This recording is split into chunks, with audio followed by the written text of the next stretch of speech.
నమస్తే, welcome to Victory Media News. బులెటిన్ల ముందుగా హెడ్లైన్స్ చూద్దాం.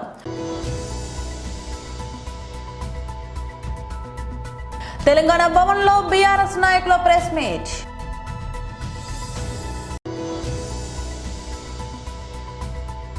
మీడియాతో మాట్లాడుతున్న ఎమ్మెల్సీ సి అంజిరెడ్డి.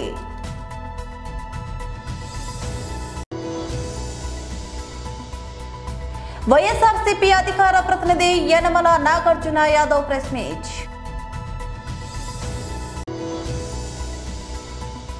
హైదరాబాద్ చేరుకున్న మెస్సీ కోల్కతా ఎఫెక్ట్ నేపథ్యంలో ఉప్పల్లో భారీ బందోబస్తు. తెలంగాణ భవన్లో బీఆర్ఎస్ నాయకులు ప్రెస్ మీట్ నిర్వహించారు. బీసీలకు చట్టబద్ధత కల్పిస్తామని, చట్టసభల్లో కల్పిస్తామనడం కాకుండా విద్యలో, ఉద్యోగాల్లో, కాంట్రాక్ట్లో అన్నిట్లలో కూడా 42% రిజర్వేషన్ బీసీలకు కల్పిస్తామని చెప్పేసి కామారెడ్డి డిక్లరేషన్ ద్వారా హామీలకు వచ్చినటువంటి ప్రభుత్వం వెంటనే దీన్ని విస్మరించి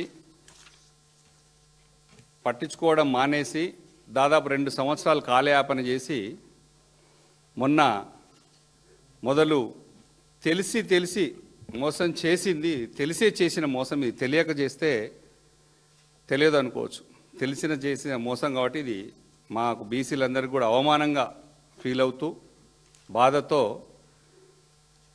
మొన్న లోకల్ బాడీ ఎలక్షన్లకు కూడా పోవడం జరిగింది. వాళ్ళకు తెలిసే అసెంబ్లీలో బిల్లు పెట్టారు, రాష్ట్రపతి గారికి బిల్లు పంపారు, ఇవన్నీ తెలుసు ప్రజలకు కూడా. ఆ బిల్లు రాలేదని తెలిసి దాని ఇంకా మూవ్ కానే లేదు, ఆర్డినెన్స్ ద్వారా గవర్నర్ గారికి పంపారు.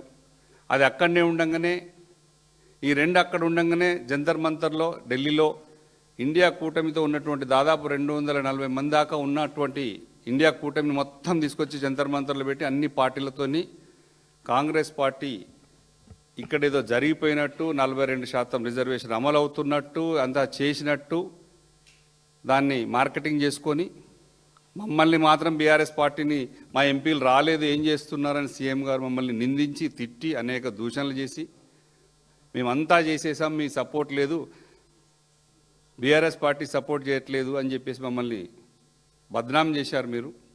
కానీ చివరికి అక్కడే తేల్చే అంశం ఏంటంటే ఇది ఇప్పట్లో అయ్యే విషయం కాదు. బీసీలకు రిజర్వేషన్ మళ్ళీ వాళ్ళ పార్టీ కాంగ్రెస్ పార్టీ అధికారంలోకి వచ్చినాక, రాహుల్ గాంధీ ప్రధానమంత్రి అయిన తర్వాతనే బీసీలకు రిజర్వేషన్లు అమలవుతాయి తప్ప అప్పటిదాకా కావు అని తేల్చేసి బుట్ట కిందేసి అక్కడ మొత్తం ఉన్నటువంటి అవకాశాలన్నీ కూడా అక్కడ వదిలేసి హైదరాబాద్ చేరి తర్వాత మళ్ళీ వెంటనే ఒక జీవో ద్వారా తీసి ఎన్నికల్లో పోవడానికి ప్రయత్నం చేస్తే ఆ జీవో కూడా కోర్టులో కొట్టేసి తెలుసు, కోర్టులో కొట్టేస్తారని తెలుసు, ఇక్కడ నిలబడదు, అక్కడ నిలబడదు, ఎక్కడ నిలబడదని తెలిసి బీసీలను మరొక్కసారి మోసం చేసి మొన్నటి ఎలక్షన్ పోయారు. మొన్నటి ఎలక్షన్ లోకల్ బాడీ ఎలక్షన్లో కూడా పోయి ఏం చెప్పారు, పార్టీ గుర్తులేని ఎలక్షన్ పోయి మేము రిజర్వేషన్ ఇస్తున్నాం, 42% పైగా పార్టీల నుంచి ఇస్తున్నామని చెప్పి ఎలక్షన్లకు వెళ్ళారు. సరే, బీసీలను ఏ విధంగా మోసం చేయాలో బీసీ, ఎస్సీ, ఎస్టీ, మైనార్టీలు అందరినీ మోసం చేయడం, అధికారంలోకి వచ్చి కూర్చొని ఇబ్బంది పెట్టడం తప్ప మీ చేతిలో ఉన్న, మీ దగ్గర ఉన్న అవకాశాలను బీసీలకు ఇచ్చే మాత్రం ఏం చేయలేదు, చేయరు కూడా. అది కూడా మా కేటీఆర్ గారు, హరీష్ రావు గారు, మా పార్టీ ప్రజాప్రతినిధులు మొత్తం మొత్తుకుంటే తప్ప ఈ 2 ఏళ్లలో కేవలం 2 మంత్రి పదవులు అదనంగా వచ్చినాయి. మీడియాతో మాట్లాడుతున్న ఎమ్మెల్సీ సి అంజిరెడ్డి. 100 కోట్లు వెచ్చించకం సమాజంలో అందరు నవ్వుతూ ఉన్నారు. ఏదైతే సింగరేణి కార్మికులు సుమారు డైరెక్ట్గా 72,000 మంది పనిచేస్తూ ఉన్నారు, డైరెక్ట్ ఇండైరెక్ట్గా 2 లక్షల మంది దాని మీద బతుకుతూ ఉన్నారు. గతంలో కాంగ్రెస్ ప్రభుత్వం రాకముందు మేనిఫెస్టోలో సింగరేణి కార్మికుల కోసానికి, సంక్షేమం కోసానికి ఏమన్నారంటే సింగరేణి యజమాన్యంలో రాజకీయం ఉండొద్దు, రాజకీయ జోక్యం ఉండొద్దు అని వాళ్ళే మేనిఫెస్టోలో విడుదల చేశారు. గత ప్రభుత్వం ఏం చేసిందంటే, బీఆర్ఎస్ ప్రభుత్వం ఉన్నప్పుడు ఏదైతే సిఎస్ఆర్ ఫండ్ డిఎంఎఫ్ ఫండ్ 2018లో ఒక జీవో తీసుకొచ్చి రాష్ట్రం మొత్తంలో కూడా ఎక్కడైనా యూటిలైజ్ చేసుకోవచ్చు అని జీవో తీసుకురావడం జరిగింది.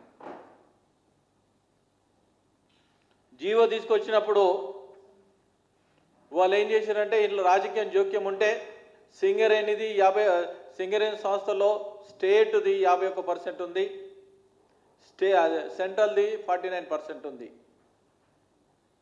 దీన్ని ఏ విధంగా ముందు తీసుకుపోవాలి, ఏ విధంగా ఉంటే బాగుంటుందని వాళ్ళు చేసుకుందని అప్పుడు మేనిఫెస్టోలో ఏం చేశారంటే సింగరేణి కార్మికుల ఏదైతే ఉందో సింగరేణితోని ఓపెన్ కాస్ట్ మైన్స్ ఎన్నైతే 18 ఓపెన్ కాస్ట్ మైన్లు ఉన్నాయి, 22 అండర్ కాస్ట్ మైన్స్ ఉన్నాయి. దీంట్లో పెద్దపల్లి జిల్లా, మంచిర్యాల జిల్లా, కొమరంభీం ఆసిఫాబాద్ జిల్లా మరియు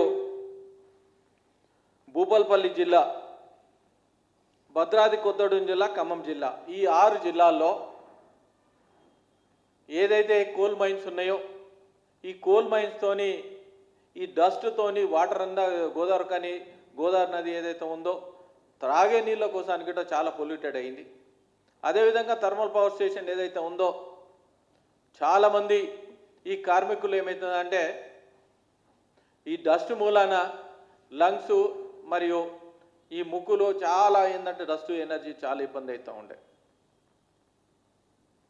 మేము డిమాండ్ చేస్తూ ఉన్నాం భారతీయ జనతా పార్టీ తరఫు నుండి ఎక్కడైతే ఈ CSR fund, DMF fund affected areas ఏదైతే జిల్లాలో ఉన్నాయో, ఏ జిల్లాలో అయితే ఇండస్ట్రీ ఉందో ఆ జిల్లాలనే ఈ సిఎస్ఆర్ ఫండ్ అన్న డిఎంఎఫ్ ఫండ్ అన్న యూటిలైజ్ చేయాలని డిమాండ్ చేస్తా ఉన్నాం. వైఎస్ఆర్సీపీ అధికార ప్రతినిధి యనమల నాగార్జున యాదవ్ ప్రెస్ మీట్ నిర్వహించారు. ఆ తరువాత అదే హోటల్ రాజకీయాన్ని నిమ్మగడ్డతో పార్క్ హయత్కి పంపించాడు. ఈరోజు నెల్లూరు మున్సిపల్ కార్పొరేషన్ రాజకీయ వేదిక పాండిచ్చేరికి మారింది. అంటే పూర్తిగా చంద్రబాబు నాయుడు గారి రాజకీయ జీవితం కొనుగోలు, అమ్మకం, వ్యాపారం, పైరవీలు, ప్రలోభాలు. చంద్రబాబు నాయుడు గారు ఒక రిక్వెస్ట్ చేస్తున్నా, బాబు గారు మీ పార్టీ పేరు మార్చండి. టీడీపీ అంటే తెలుగుదేశం పార్టీ అని కాదు, ఇది ట్రేడింగ్ డెమోక్రసీ పార్టీ అని పేరు మార్చండి. టీడీపీ అంటే ట్రేడింగ్ డెమోక్రసీ పార్టీ అని పేరు మార్చండి. ఇటువంటి కుటిల రాజకీయాలు, కుట్ర రాజకీయాలు, స్థాయి తక్కువ రాజకీయాలు చేయాల్సిన అవసరం చంద్రబాబు నాయుడు గారికి ఎందుకు వచ్చింది? 8 నెలల పదవీ కాలం ఉన్నటువంటి నెల్లూరు మేయర్ ఎన్నికల్లో ఒక గిరిజన మహిళని పదవి నుంచి తొలగించి తన తాబేదారులను కూర్చోబెట్టుకోవడం కోసం చంద్రబాబు నాయుడు గారు ఈ నీచ స్థాయికి దిగజార్చాల్సిన అవసరం ఎందుకు వచ్చింది? వాస్తవానికి ప్రజాస్వామ్యంలో ఓటు కీలకం అని అంటూ ఉంటారు అందరూ, కానీ చంద్రబాబు నాయుడు గారి రాజకీయంలో ఓటు కాదు, నోటు అనేది చాలా కీలకం. సరే, నెల్లూరులో 54 డివిజన్లుంటే 2021 జరిగినటువంటి కార్పొరేషన్ ఎన్నికల్లో 54 డివిజన్లకి 54 YSR Congress party clean sweep చేసింది. తెలుగుదేశం పార్టీ నుండి ఒక్కరంటే ఒక్కరు కూడా పోటీ చేసేటువంటి శక్తి లేక, గెలిచేటువంటి శక్తి లేక నెల్లూరు మున్సిపాలిటీలో 0 అయింది. ఎట్లా పోటీ చేశారా మొన్న జరిగిన డిప్యూటీ మేయర్ ఎన్నికల్లో? వైఎస్ఆర్ కాంగ్రెస్ పార్టీ బీఫామ్ మీద గెలిచినటువంటి కార్పొరేటర్లని సంతలో పశువులు కొన్నట్టుకొని డిప్యూటీ మేయర్ ఎన్నిక గెలిచారు.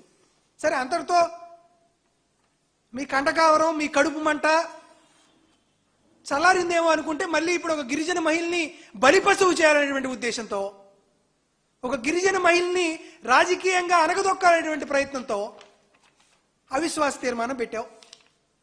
ఈ అవిశ్వాస తీర్మానంలో 42 మంది సంతకం చేశారు. ఈ 42 మంది సంతకం చేసిన ఈ అవిశ్వాస తీర్మానంలో ఒక 5గురు తిరిగి వైఎస్ఆర్ కాంగ్రెస్ పార్టీ తీర్థాన్ని పుచ్చుకున్నారు. నేరుగా మా పార్టీకి సంబంధించిన కార్పొరేటర్లే మా పార్టీ నెల్లూరు నగర సమన్వయకర్త అయినటువంటి చంద్రశేఖర్ రెడ్డి గారి ఆధ్వర్యంలో నెల్లూరు మున్సిపల్ అడ్వైజర్గా ఉన్నటువంటి అనిల్ కుమార్ యాదవ్ గారి ఆధ్వర్యంలో వైఎస్ఆర్ కాంగ్రెస్ పార్టీలో జాయిన్ అయ్యారు. ఫుట్బాల్ క్రీడాకారులు మెస్సీ శంషాబాద్ విమానాశ్రయానికి చేరుకున్నారు. మెస్సీ ప్రత్యేక విమానంలో హైదరాబాద్ నగరానికి విచ్చేశాడు. మరి కాసేపట్లో రోడ్డు మార్గం ద్వారా ఫలక్నుమా ప్యాలెస్ కు చేరుకున్నాడు.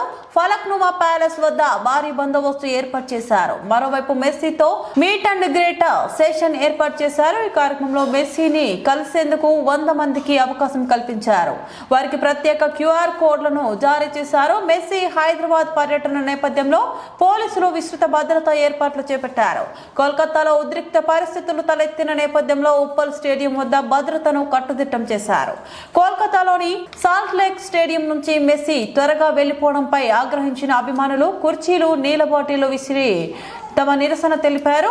ఈ ఘటన నేపథ్యంలో హైదరాబాద్ పోలీసులు అప్రమత్తమయ్యారు. ఫ్రెండ్లీ మ్యాచ్ జరగనున్న ఉప్పల్ స్టేడియం పరిసర ప్రాంతాల్లో 3000 మంది పోలీసులతో పటిష్ట భద్రతా ఏర్పాట్లు చేశారు. మ్యాచ్ టికెట్ ఉన్న వారిని మాత్రమే స్టేడియంలోకి అనుమతించనున్నారు. వాహనాల పార్కింగ్ కోసం 34 ప్రదేశాల్లో ఏర్పాట్లు చేశారు. ఉప్పల్ స్టేడియం, దాని పరిసర ప్రాంతాలను సీసీటీవీ కెమెరాలు, డ్రోన్ల ద్వారా నిరంతరం పర్యవేక్షిస్తున్నారు. స్టేడియం వద్ద భద్రతా ఏర్పాట్లను డీజీపీ శివధర్ రెడ్డి స్వయంగా పరిశీలించారు. ఇటీవల ఆత్మహత్య చేసుకున్న బీసీ బిడ్డ ఈశ్వరాచారి చిత్రపటానికి పీసీసీ చీఫ్ మహేష్ కుమార్ మంత్రి పొన్నం ప్రభాకర్ నివాళులర్పించారు. కుటుంబ సభ్యులను పరామర్శించారు. అనంతరం టీపీసీసీ అధ్యక్షులు మహేష్ కుమార్ గౌడ్ మాట్లాడుతూ ఈశ్వరాచారి ఆత్మహత్య అత్యంత దురదృష్టకరమని, ఏ ఒక్కరూ ఆత్మహత్య చేసుకోవద్దని, ఆత్మహత్య సమస్యలకు పరిష్కారం కాదని అన్నారు. బీసీ రిజర్వేషన్ల కోసం కాంగ్రెస్ పార్టీ ముఖ్యమంత్రి రేవంత్ రెడ్డి నేతృత్వంలోని కాంగ్రెస్ ప్రభుత్వం అన్ని రకాలుగా ప్రయత్నాలు చేస్తుందని అన్నారు. ఎవరూ అధైర్యపడొద్దని, బీసీ రిజర్వేషన్లు సాధించుకుంటామని భరోసా ఇచ్చారు.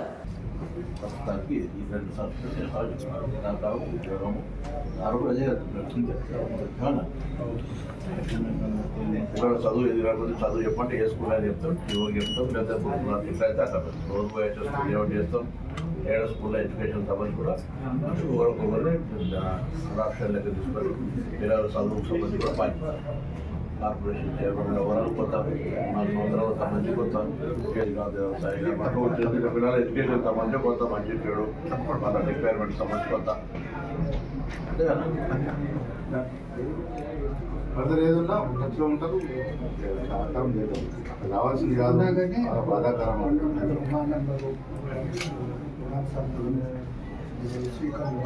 ఎవరు తీసుకున్నాడు ఆయన తీసుకున్నాడు కదా.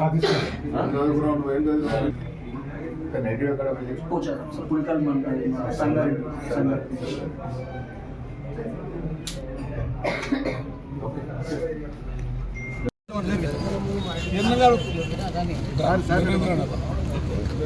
సాయి ఈశ్వరాచారి గారి మరణం చాలా బాధాకరం.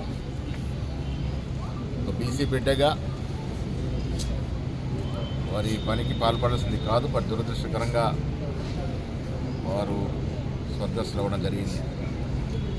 ఇవాళ నేను, నాతో పాటు గౌరవ మంత్రివర్యులు పొన్నం ప్రభాకర్ గారు, బీసీ కమిషన్ చైర్మన్ నిరంజన్ గారు, సీనియర్ నాయకులు వినయ్ కుమార్ గారు, ఇరావతి అనిల్ గారు, శ్రీకాంత్ గారు, మెట్టు సాయి గారితో పాటు అందరం కూడా, గణేశాచారి గారు, ఈశ్వరాచారి కుటుంబ సభ్యులు పరామర్శ జరిగింది. 3 పిల్లలు ఉన్నారు. వారి భవిష్యత్తు కోసం అన్ని రకాల సహాయ సహకారాలు అందిస్తామనే మాట నేను, మంత్రివర్యులు, పెద్దలందరూ కూడా చెప్పడం జరిగింది. ఇలాంటి సంఘటనలు ఇంక ముందు జరగకూడదు. కాంగ్రెస్ పార్టీ బీసీలకి రావాల్సిన రిజర్వేషన్ కోసం కట్టుబడి ఉంది. ఆ విషయంలో తుది వరకు పోరాటం చేయాలని రాష్ట్ర ముఖ్యమంత్రి రేవంత్ రెడ్డి గారితో పాటు కాంగ్రెస్ నాయకులందరం కూడా రాహుల్ గాంధీ గారి ఆశయం మేరకు పనిచేస్తూ ఉన్నాం. బీసీ సంఘాలకి, బీసీ యువకులకి నా విజ్ఞప్తి, మంచి రోజులు వస్తాయి, తొందరపడద్దు. అందరం కూడా ఈశ్వరాచారి కుటుంబానికి సహాయ సహకారాలు అందిస్తామనే మాట ఇస్తున్నారు, మనం చేస్తాం. ముషీరాబాద్ నియోజకవర్గం పరిధిలోని బొలక్నూర్ ప్రధాన రహదారిపై ఉన్న వెల్డింగ్ షాపు వ్యాపారస్తులు సిద్ధి వినాయక అసోసియేషన్ సభ్యులు ఆవేదనను మీడియాతో పంచుకున్నారు. సుమారు 200 మందికి పైగా కుటుంబాలు ఈ వెల్డింగ్ షాపు వ్యాపార సముదాయం పైన జీవనాధారం పొందుతున్నారు. సజావుగా సాగుతున్న సమయంలో చోరీ మాల్తో వ్యాపారం సాగిస్తున్న వారు తమ పొట్టను కొడుతున్నారని వ్యాపారస్తులు తమ ఆవేదనను వ్యక్తపరిచారు. మార్కెట్లో ప్రభుత్వ నిబంధన పరంగా జీఎస్టీలను ప్రభుత్వానికి అందిస్తూ సజావుగా వ్యాపారాన్ని సాగిస్తున్న వారికి ఈ చోరీ మాల్ వెల్డింగ్ బాక్సులు అక్రమంగా ఈ ప్రాంతానికి తీసుకొచ్చి జీఎస్టీ బిల్లు చెల్లించకుండా అతి తక్కువ ధరలకు అమ్మడంతో ఇటు వ్యాపారస్తులతో పాటు అటు వినియోగదారులపై వేటు పడుతుందని ఆవేదన వ్యక్తం చేశారు. బోలక్పూర్ సెంట్రింగ్ మార్కెట్ లో గత 30-40 సంవత్సరాల నుంచి ఇక్కడ సెంట్రింగ్ వ్యాపారం జరుగుతూ ఉంది. గత కొన్ని సంవత్సరాల నుంచి జిఎస్టీ పరిధిలో లేని వాళ్ళు కొంతమంది మార్కెట్లో సెకండ్ హ్యాండ్ మెటీరియల్ కస్టమర్ల దగ్గరికి వెళ్ళి కొనుక్కుని వస్తున్నారు. కొంతమంది దొంగదానం చేసుకొస్తున్నారు. కస్టమర్లకి మేము నాణ్యమైన సెంట్రింగ్ మెటీరియల్ జిఎస్టీ పరిధిలో ఉండాలని జిఎస్టీ రిజిస్ట్రేషన్ తోటి విత్ బిల్ తోటి మెటీరియల్ అమ్ముతున్నాం. అట్లాంటిది వీళ్ళు దొంగదానం చేసుకొచ్చే మెటీరియల్ 20-30 రూపాయలు కొనేసి మార్కెట్లో 30 నుంచి 40-50 రూపాయల మధ్యలో అమ్ముతున్నారు. మేము ఇక్కడ లక్షల ఇన్వెస్ట్మెంట్ చేసి అద్దెలు కట్టుకుంటారు. కొన్ని వందల మందికి జీవనోపాధి కల్పిస్తున్నటువంటి ఈ బోలక్పూర్ మార్కెట్లో వీళ్ళు అక్రమంగా చోరీ చేసుకొచ్చి ఇక్కడ మెటీరియల్ అమ్మడంతో ఇక్కడ వందలాది మంది యొక్క జీవితాలు అగమ్య గోచంగా దాపురించింది. ఇంకోటి ఏంటంటే మేమందరమే ట్యాక్సులు కట్టేసి ప్రతి నెల వచ్చి 10,000 నుంచి 3 లక్షలు 4 లక్షలు జిఎస్టీ రిటర్న్స్ చెల్లించేది గవర్నమెంట్కి ఆదాయాన్ని చేకూర్చే మనుషులు మేము. ఈరోజు మేము కనీసం ఒక షాప్ రెంట్ కట్టుకోవడానికి కూడా గడవని పరిస్థితి. అట్లాంటిది 10,000 కిరాయి చెల్లించేసి ఎక్కడెక్కడో మెటీరియల్ తీసుకొస్తున్నాడు. అమ్మేసేసుకుని లక్షల కోట్లు గడిస్తున్నారు.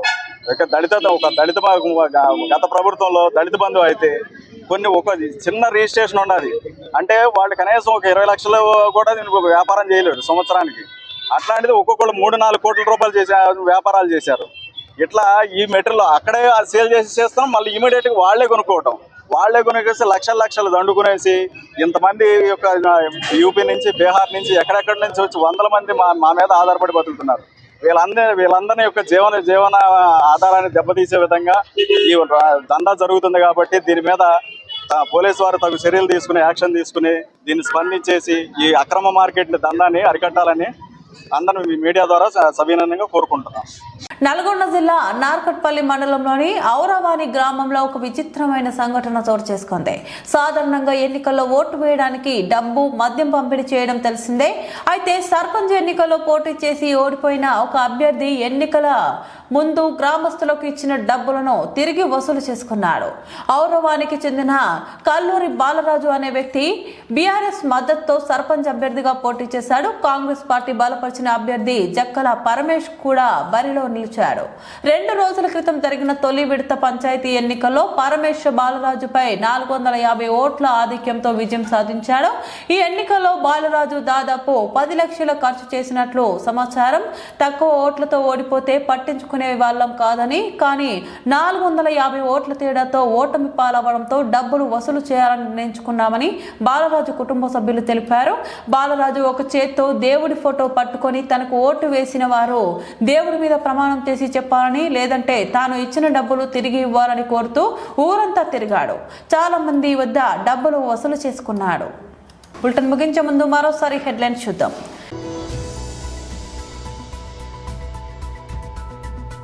తెలంగాణ భవన్లో బీఆర్ఎస్ నాయకుల ప్రెస్ మీట్.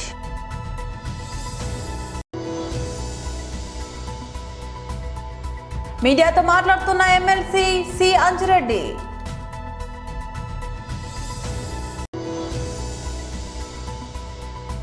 వైఎస్ఆర్సీపీ అధికార ప్రతినిధి యనమల నాగార్జున యాదవ్ ప్రెస్ మీట్. హైదరాబాద్ చేరుకున్న మెస్సీ కోల్కతా ఎఫెక్ట్ నేపథ్యంలో ఉప్పల్లో భారీ బందోబస్తు. ఈ బులెటిన్ అప్డేట్స్ మరో బులెటిన్లో మళ్ళీ కలుద్దాం. అంతవరకు సెలవు, నమస్తే.